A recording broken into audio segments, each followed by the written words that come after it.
When artist Pete Coe looks at Detroit landmarks, he sees something monstrous, but not in the way you might imagine.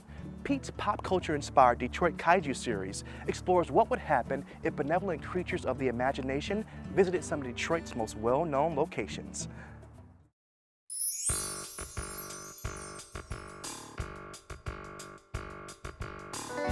Detroit Kaiju really is because I'm a big fan of pop cultural things, and including things like Godzilla and Ultraman. When I was a kid, I used to watch a lot of Ultraman and Johnny Sacco and his flying robot.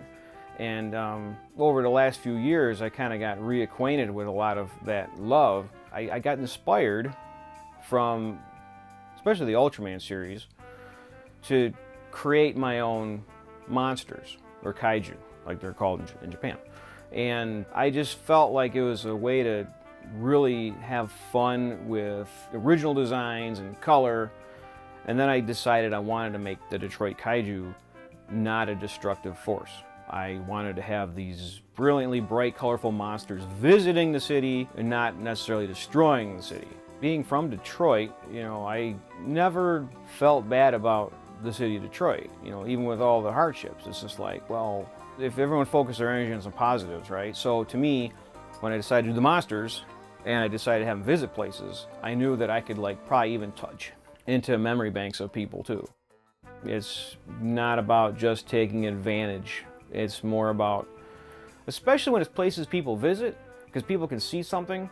Like I did a painting of my rabbit, Sam, called him Samulon, turned him into a kaiju with 3 eyes and a lot of horns, and he's hanging out at the Old Miami. And people go, wow, hey, I know the Old Miami, that's a great place to go. And whoa, look at that crazy bunny monster that's hanging out there. And it's nice to connect, so people see the art, have fun with it, and then they remember going to a place, like the People Mover. I've got the one-eyed, one-horned, flying purple People Mover surfer. And he's just this purple monster just surfing the city, riding on the People Mover. Like people who've gone to Eastern Market, they're gonna see even though it's the Death Day flower, because it's a flower monster, but he's this bright, green and yellow flower with purple sky.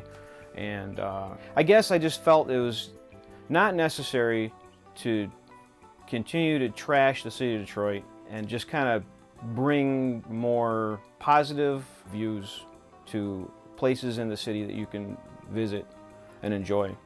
And they exist. There's a lot of places. Well, this particular series, I'm kind of combining black and white photographic imagery with my drawing paintings of these monsters. And so what's happening is I'm combining colorful fantasy with black and white reality. So all the buildings and structures are harsh black and white static imagery, and then I kind of take them and I just kind of cut and splice, and sometimes I'll arrange things in a creative manner, creative license, move some buildings around depending on the painting. And then I just kind of arrange them with the monsters as if they look like they're there together, even though in reality they're not. So it's a lot of fun. I originally thought about just painting the buildings, but I was like, hey, you're allowed to have fun with this. I'm playing with a lot of color contrasts, things that are playful for the eye. And I mean, it's one thing to make like serious scary monsters, which sometimes are shown as very dark tones, and and whereas my monsters are all cheerful. Again, it's like having the bright colors. I see that as something that can kind of involve everyone, young, old, and I wanted these to be really kind of family friendly. The fun thing about art is that anytime you see any kind of art, it's what you bring to the table.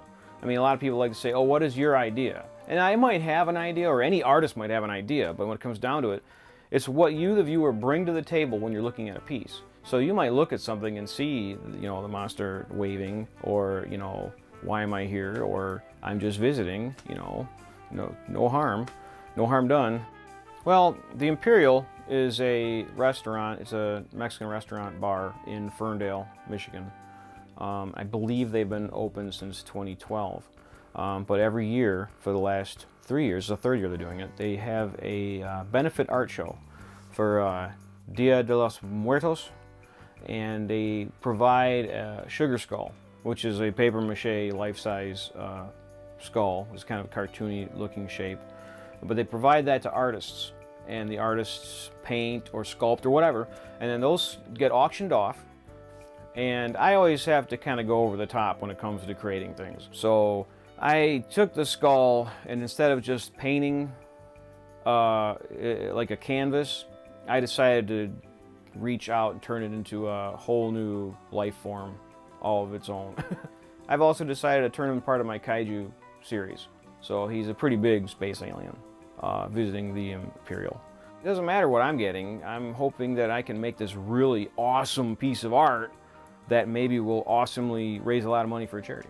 So it's worth all my time to really give it my all to make it a good piece.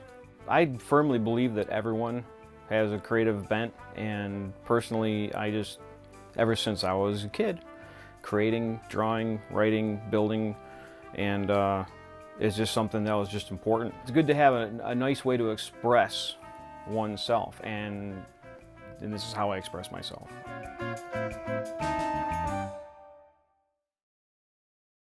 The 4731 Gallery was awarded the Cool Cities Award from Michigan's governor in partnership with the Woodbridge Neighborhood Development Corporation for the work done in stabilizing the west end of Detroit's Woodbridge neighborhood.